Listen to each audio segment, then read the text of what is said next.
What's up everybody, Dr. Make8 here, and welcome back to Space Engineers. Today is the second part of the Falcon 9 Block 5 build, and we are going to be doing the second stage build plus the Crew Dragon on top. So if you like the videos, let's try and get about 5 likes on this video, and if you have any comments or queries, leave a comment, and please, if you haven't already, subscribe to my channel for more. Every subscriber I get makes me happy, and I just can't thank you enough for subscribing. So with that said, it's going to be the same type of layout as the last video. We're going to be, obviously I'm going to be showing you the build as it's going, and I'm going to be narrating over the top. So first things first, as you can see, I've done the second stage main engine, which I've done a combination of a large grid small hydrogen engine attached to a large hinge. I whipped off the hinge head and put a small hinge on, then connected obviously a connector with 2 elbows to fuel tanks, so now I can build off the fuel tanks with small block.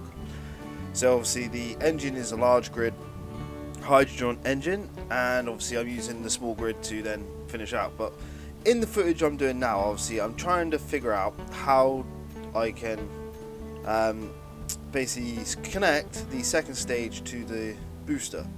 Now I tried to do it where I built it inside and built up on the booster, but it didn't work. I couldn't get the large grid main engine, so I thought, well, right, I'll start off by building the large grid main engine and then building up off that to small grid.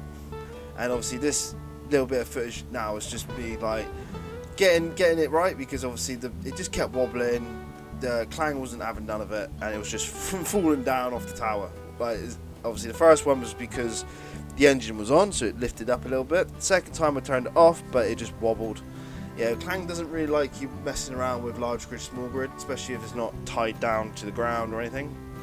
So obviously what I'm doing with this, obviously I put a piston on, and I'm just going to build it up and then put a landing gear on it. So when, obviously you'll see, so when I spawn it in like now, obviously the landing gear's there, I line it up roughly with the booster. Once it's in, I quickly turn off the engine, because obviously that was what was made it fall off before. Then I quickly go to the button to lower the piston down to the engine, which is now connected. So I now lift it up, and it's like that. Pretty sweet. Obviously it didn't take me that long to figure out the engine, but like now I've obviously got the engine up. I delete the floor that's hovering over. Alright, so now I've deleted the floor. Obviously I delete the seat inside that I was manually controlling it in the last video with. Right, and then I simply go to the button and then test it. But we also have a special guest today on this build. We have H3.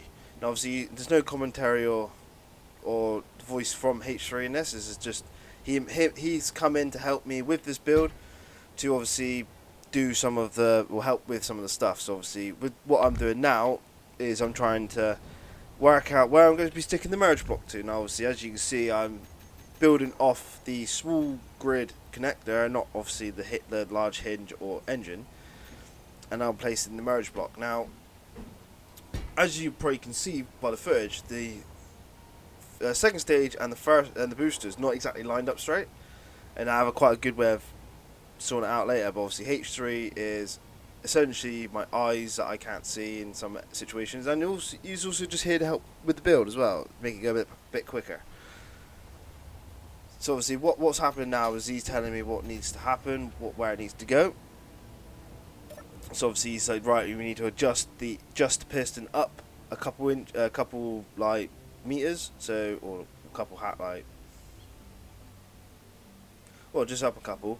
So obviously I'm in the control panel doing that now.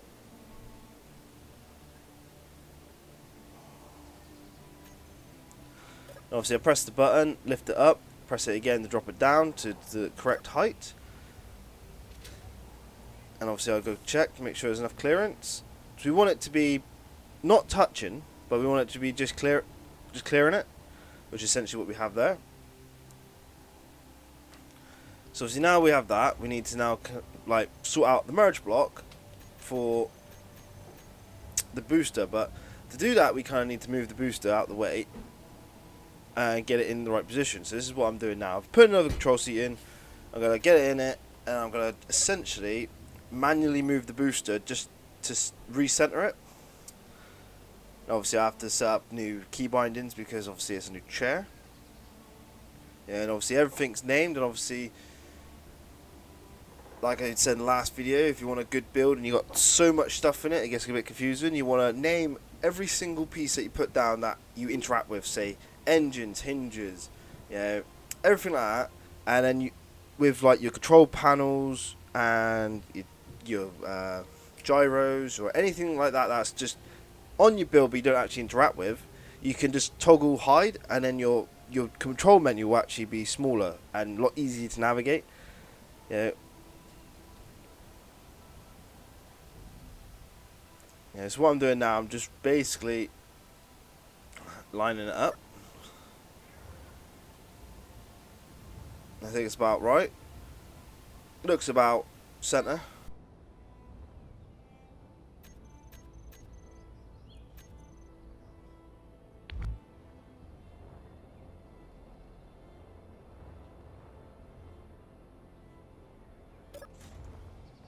So obviously lowering it down now, the second stage inside the first stage, so I can line up where the merge block goes.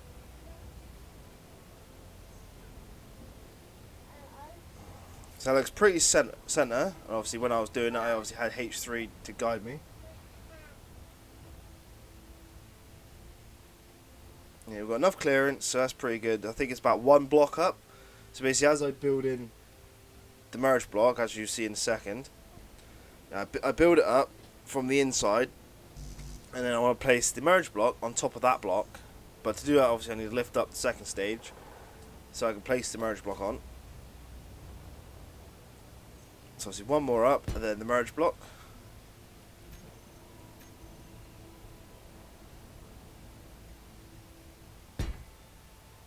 Yeah, like that. Yeah, that's where it goes. And now I've got the merge block, and then I now lower it back down.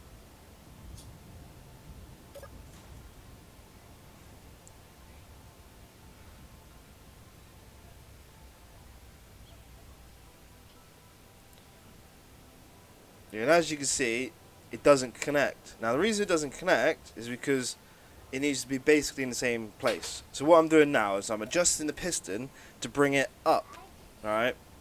A couple of, like, bring it up a couple.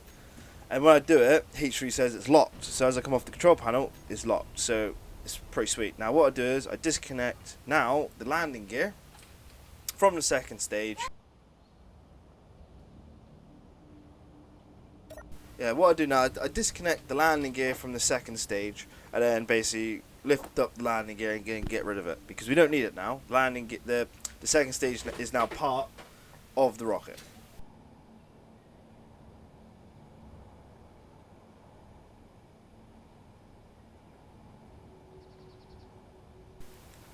So obviously, yeah, now the second stage is now part of the actual booster, and it's all one.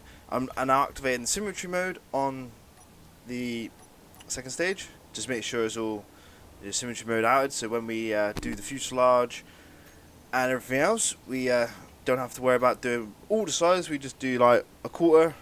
Well, actually it's a half, because once you do half it does, but yeah. As you can see now, we're just sorting out where the fuselage is to essentially make it look like it's like part of the same rocket. Now obviously with this bit it's quite tricky. You do not want to place the block like going straight down, because now obviously I've connected it with a merge block. Now you could, in theory, because I've done this before, run that block what I'm doing now straight down and it will connect to the booster block. But then when you go to separate the merge block, it's still connected here, so you have to leave a gap. So what I normally do on the straight edge is I use basically the angled block and flip it, which you'll see now. Yeah. Flip it so that it's like that, and it basically covers the edge. But there's nothing I have in the game, as far as I'm aware, that I could do it on the angled pieces. So just on the basically straight pieces is just enough like detail, I reckon. for what it is. And obviously, like I said, it doesn't, attach to the booster. So what I'm doing now is I'm going to paint basically the gap. Alright, and obviously give the Falcon 9 its paint job at the top, because it's always like a black in the middle, bit of black paint. So obviously I thought, well, if I do it straight away on the stage separation, it might camouflage there being a gap, at distance. Obviously it doesn't really matter, the gap doesn't need to be airtight.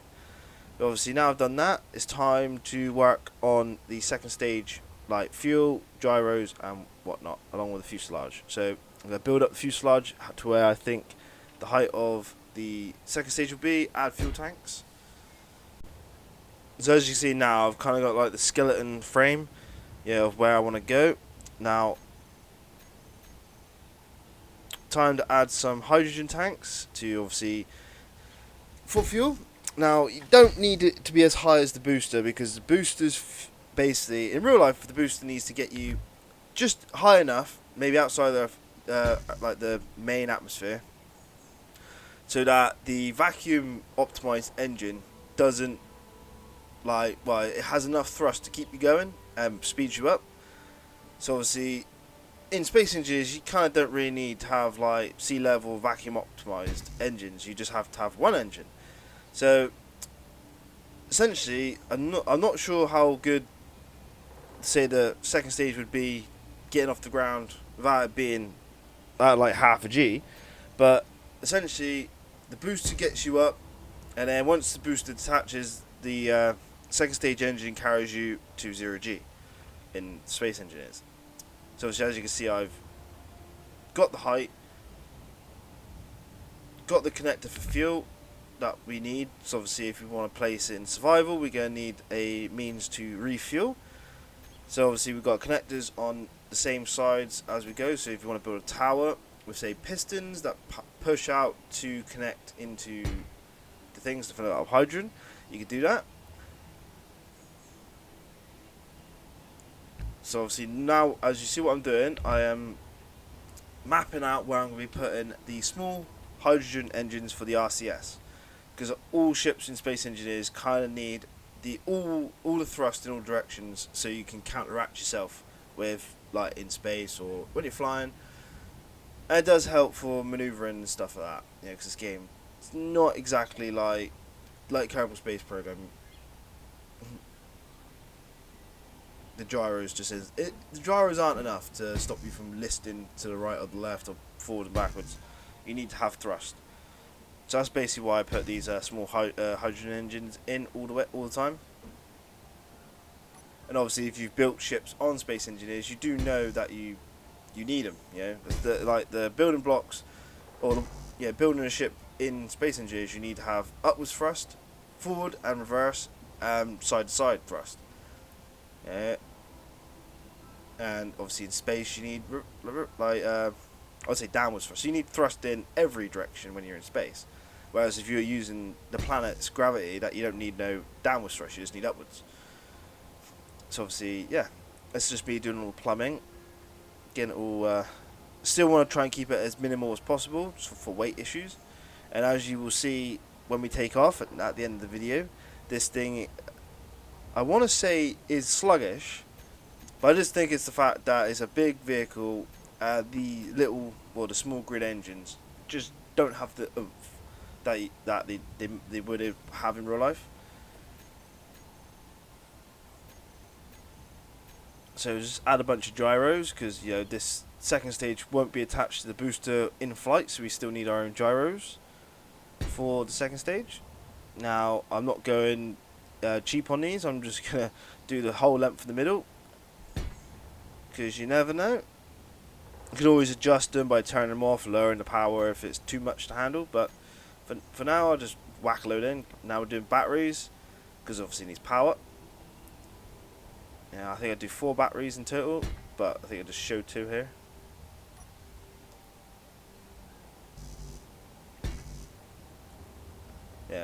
So obviously I've done 6 actually, I think, just as you saw it then before H3 closed it up.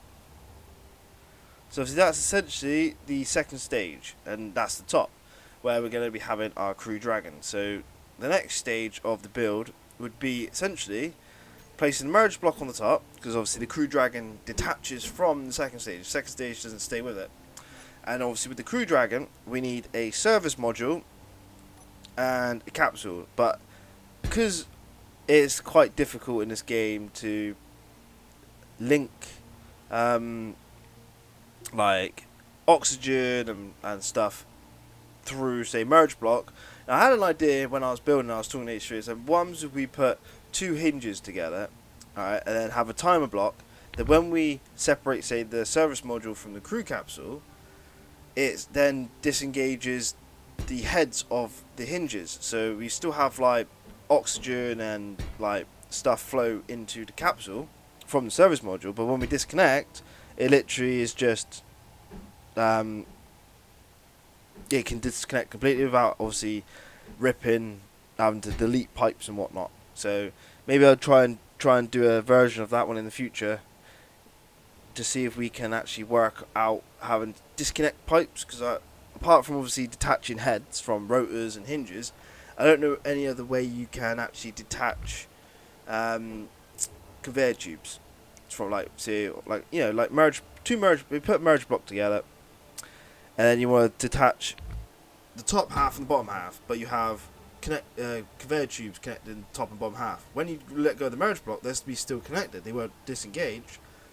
So obviously I was thinking, well, how about we detach the heads with a time block as well. So obviously what I've done, as you can see now, is I'll put 4 big engines for the forward thrust of the Crew Dragon.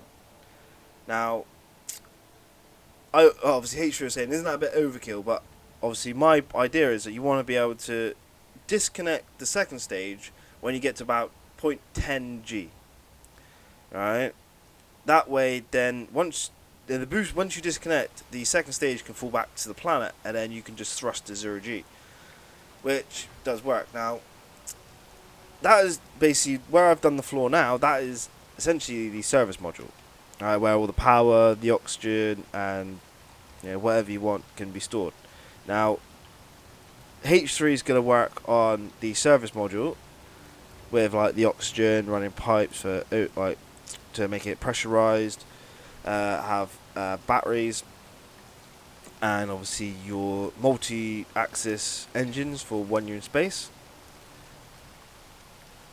As well, obviously he's doing that, I get to work on the actual, say, capsule of the vehicle, which is actually the Dragon itself, the Dragon capsule. But obviously, like I said, I haven't done it so the capsule attaches from the service module, because it's not like I didn't want to test it, but it would have taken this video a lot longer to kind of do, if because there's new things I was thinking of. So I put a door anyway from the capsule going into the service module, so we can get in and out as we please. And obviously space engineers, you don't really need to have capsules. Yeah, the only problem is the Crew Dragon doesn't have any hydrogen, so if you was to re-enter the atmosphere of a planet, you literally need to put parachutes on. Now this version doesn't have parachutes because I forgot to put them on, so when I actually do post it on mod.io, I will place parachutes. So if you did want to re-enter the atmosphere and land back down, you'd have parachutes to slow your descent, because all it has is ion. Yeah, so obviously that's the hatch to get in the capsule. It's obviously, it's not exactly the same design as the Crew Dragon, but I've tried to make it generally what it looks like. As you'll see later on, obviously I'm setting out the cockpits, and obviously 2 seats, for the pilot and co-pilot, because H3 is going to be piloting the booster on re-entry, so we see later how he does with that one. But as you can see by his plumbing, he's put the vent straight into the middle. We got a H2O2, we got oxygen tank, I think, there, and a couple of things. We've got gyros as well, because we need obviously gyros. And a connector going on the outside to obviously refuel the oxygen, hydrogen, well, no hydrogen I don't think, just oxygen tank in there.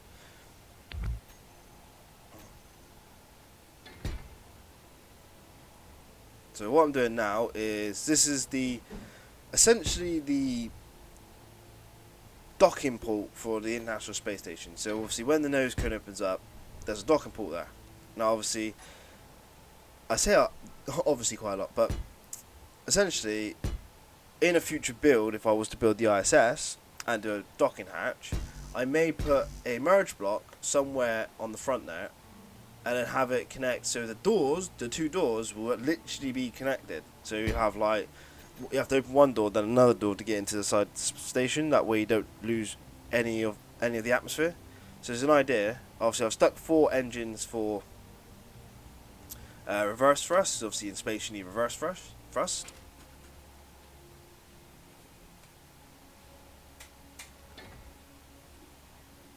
So obviously now that's the roof basically done. I'm adding monitors. So obviously, as you can see, we are putting monitors in, so we can potentially, I won't say potentially see, but we can get navigational data from these monitors while we are in the cockpit view. So that basically in the Crew Dragon, they do have windows, but you're not actually using the windows to look. You're using your instruments.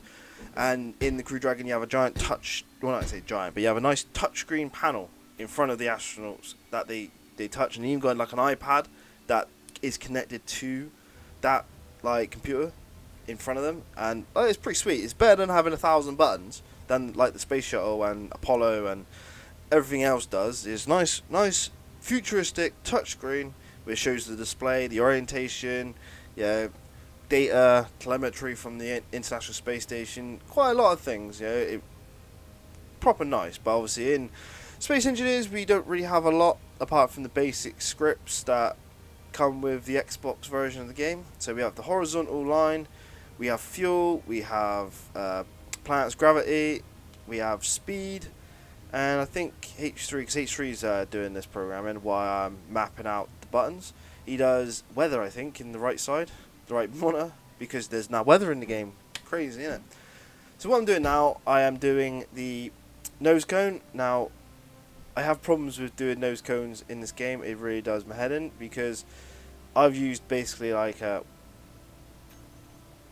think it's an 8 or a 9-sided shape, and trying to get that to work, as you can see, it doesn't really work, because obviously you go up with the type 1 block, you do a 4-sided pyramid, and if you was to do it with the other one, right, in this configuration it doesn't work. Now if you was to maybe start with the point on the second one, the small thin triangle piece, and when work backwards it might work, but working up from this configuration I just cannot seem to figure it out at all.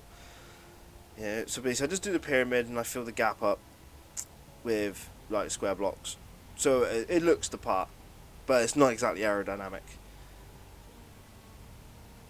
If anybody can figure out how to merge the two together, I much appreciate you telling me in the comments, and then or just like join me in a game and then show me, so I can then use it in future builds. But as you can see, closing it up, we are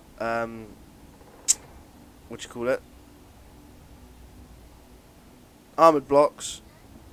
No, not armored, blaster blocks to obviously cushion the impact so it doesn't clang. So yeah, basically that's the Crew Dragon essentially done. Just a few cosmetics to do, like the fins, bit of paint. Gotta make it look the part, haven't we? So I put a bit of black on it. Now I was gonna do just one side for where the solar panels would be. I thought, you know what, I'll do all of it because it looks a bit better.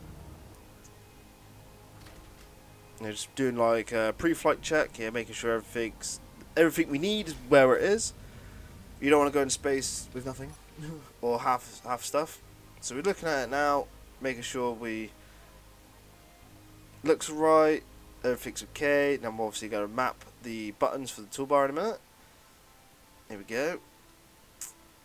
So obviously the first button panel will be the booster. So obviously you have main engines, RCS, landing gear, grip fins. The second page will be merge block for the stage separation. Main engine and RCS on, but obviously as I'll tell you in a bit, there's a problem I found with the large grid engine. I'll tell you in a sec. Now obviously, and then the third page will be obviously merge block again, iron engines on, nose cone, and so forth. So each page is a different stage. So obviously I'll just finish up the final touches with the SpaceX name on the side. Obviously I've got the little one, but you can't see the little one, can you? So gonna have to paint it on. So I think the rocket is essentially all done. Obviously there is a few tweaks I do, obviously when I do the test flight, which you'll see in a minute.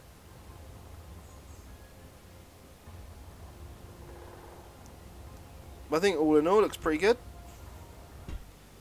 So essentially what I've done now is I've made another landing pad, blueprinted the rocket, and then placed the rocket on the landing pad, because like I said before, you don't want to test fly the one that you've been building. That is your template, that is the one that you change the stuff on. Yeah, so obviously you might have an unscheduled disassembly on these, so you need to have a base. You can always spawn it back in, but it's better to like just have one there that you can just change things on when you want it. So me and H3 are now just going through the pre-flight of what the plan is, what we're testing, yeah, and obviously everything else, making sure all the buttons work, the groups work, and all that stuff. Yeah, I'm just admiring the beauty of the rocket for a minute.